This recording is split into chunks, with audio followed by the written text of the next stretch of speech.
ఆధ్యాత్మిక రాజధాని తిరుమల తిరుపతి దేవస్థానాలు. కోట్లాది మంది హిందువులకు ఆరాధ్య దైవం వెంకటేశ్వర స్వామి.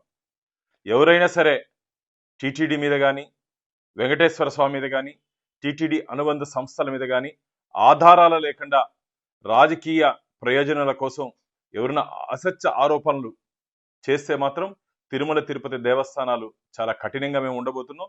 నేనైతే చెప్తున్నా, భవిష్యత్తులో ఎవరైనా సరే టీటీడీ మీద ఆరోపణలు చేస్తే కేసులు నమోదు చేస్తాం మేము.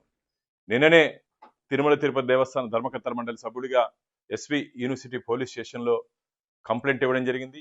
మొన్న 2 రోజుల ముందుకు ఎస్పీ గారిని కలిసి నేను కూడా అక్కడ వారికి చెప్పడం జరిగింది. టీటీడీలో గోశాల్లో ఏమి జరగకపోయినా సహజంగా ఆవులు మరణిస్తే దాన్ని అక్కడ దానా సరిగ్గా పెట్టలేదు, బక్క చిక్కిపోయాయని చెప్పి అసత్య అబద్ధపు ప్రచారాన్ని శ్రీవారి భక్తుల్లోకి తీసుకుని వెళ్ళి టీటీడీ ప్రతిష్టత దిగజార్చే విధంగా గో సంపద, ఆ గోశాలన గో వధశాలన అనే వచ్చే విధంగా పేపర్లో రాయించుకొని ఇక్కడ హిందువుల మనోభావాలు బాధపడే విధంగా చేసినటువంటి మాజీ తిరుమల తిరుపతి దేవస్థానాల ధర్మకర్తల మండలి అధ్యక్షులు, సభ్యులు, మాజీ తిరుపతి ఎమ్మెల్యే గారు భూమన కరుణాకర్ రెడ్డి గారి మీద కఠినమైన చర్యలు తీసుకోవాలని చెప్పి ఎస్పీ గారిని కోరడం జరిగింది. నేను అదే complaint SV university police station కూడా మేము వారికి వివరించడం జరిగింది. దాని మీద పోలీసులు ఎఫ్ఐఆర్ కూడా నమోదు చేయడం జరిగింది.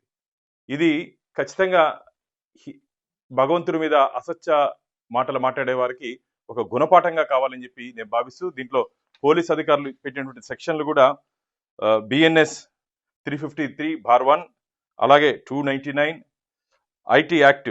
ఎందుకంటే ఈ సోషల్ మీడియాలో విష ప్రచారం, భగవంతుడి మీద, గోవుల మీద, గోమాతల మీద ఒక విష ప్రచారాన్ని ప్రజల్లోకి, భక్తుల్లోకి తీసుకుని వెళ్ళారు. కాబట్టి యాక్ట్ ఐటీ యాక్ట్ 2009 కూడా దీంట్లో ఇంక్లూడ్ చేయడం జరిగింది.